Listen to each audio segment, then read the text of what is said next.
Welcome everybody, I'm Dr. Beasley, and this is the first video in a series that I'm going to call Tackling the TPA. So in this video, I'll be reviewing the narrative documents that's required for the new version 2 CalTPA here. It's part A, Contextual Information. Now just know there are some differences between each of the narrative documents depending upon your credential area and which TPA you're working on.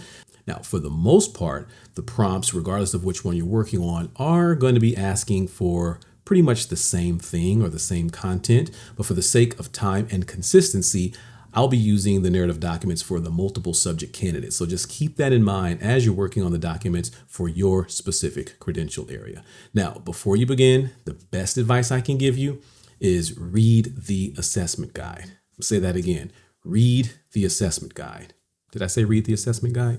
You cannot be successful in your CalTPA if you don't really know what the expectations are and you're not aware of all those details. Realistically, you can be successful if you just read through, follow the instructions and information included in the assessment guide. So before you even begin planning or looking at the narrative documents, read the assessment guide, make a note of the details, the instructions, directions, especially those in the color call-out sections in that document.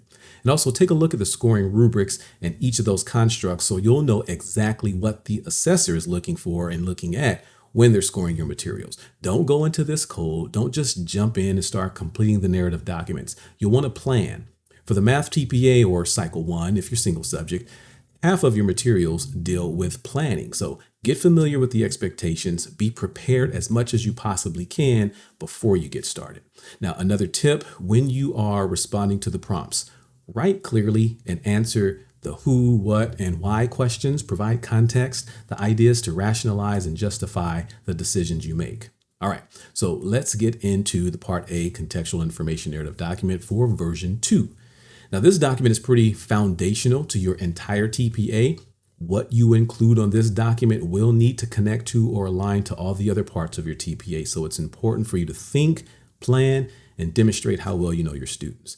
The Contextual Information narrative document is all about demonstrating not only how well you know your students, their assets, their strengths, their knowledge, but also what you've done to learn about your students.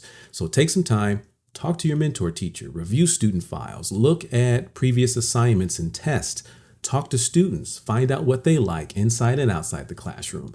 Do whatever you can to learn as much as you can about your students so you can create a more engaging lesson. Now, the first prompt is pretty straightforward and obvious. Simply type the age and grade level of your class. And the next prompt will require some time, some planning, and some investigation to demonstrate how well you know your students. In your response, discuss what you did to get to know about your students. Did you talk to your cooperating teacher? Did you look through student CUME files? Did you look at recent assessments and assignments? Did you talk to parents?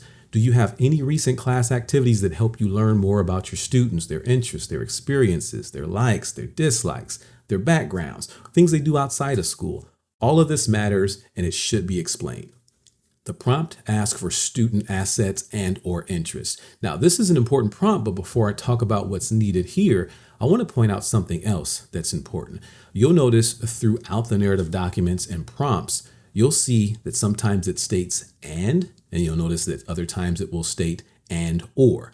Be aware of this difference because it matters. When you see and, just know that the prompt is requiring you to address two different things, two parts. It's not giving you an option. When you see and or, you don't have to address both. You have the option of doing one or the other. So in this prompt, which is important, as I mentioned before, it says student assets and or interests related to the content you plan to teach. This means you can discuss students' assets, their strengths, or you can discuss students' interests. You don't have to discuss both. But what you include here will be revisited throughout your CalTPA materials, and what you state here must align with what you state in other prompts. Be clear, be specific, and thorough in your response. You will be expected to explain how you build on and connect instruction or activities to your students' assets and or interest. Now, you might want to begin by briefly providing some background information on the class as a whole. You can mention a little bit about class demographics, some general knowledge, general abilities, even maybe mention something about the community, but you do not want to identify your school district, don't identify your school site, and don't even name the city where your school is located. But then you want to discuss an asset or a strength or an interest of your students that you are aware of, and you can provide or refer to evidence to support it. Remember, assets are strengths, their experiences, backgrounds, funds of knowledge that your students have. This includes diversity in thought, culture, family, language, community, knowledge, traditions, and these are also things that you will need to use to develop activities that help to motivate and engage your students in your lesson.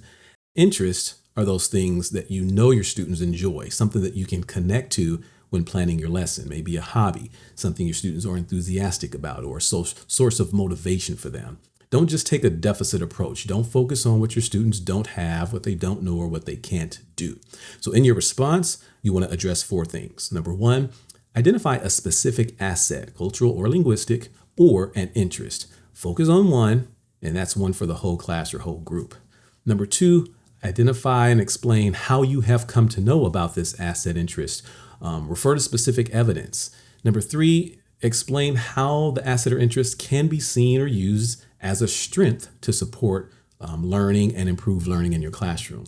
And number 4, explain exactly how you can connect the asset or interest in your lesson or in your instruction. Make sure your writing is clear and it's thorough. Don't assume the reader knows what you're talking about. So you want to be sure that you provide that context.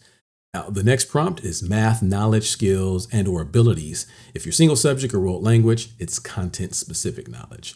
So in your response here, you'll need to identify specific content or math, knowledge, skills, and abilities that your students have that also relate to the lesson that you're teaching. And this includes any prior lessons, any activities students have done, instruction received, experiences that they have. Think broadly about your response.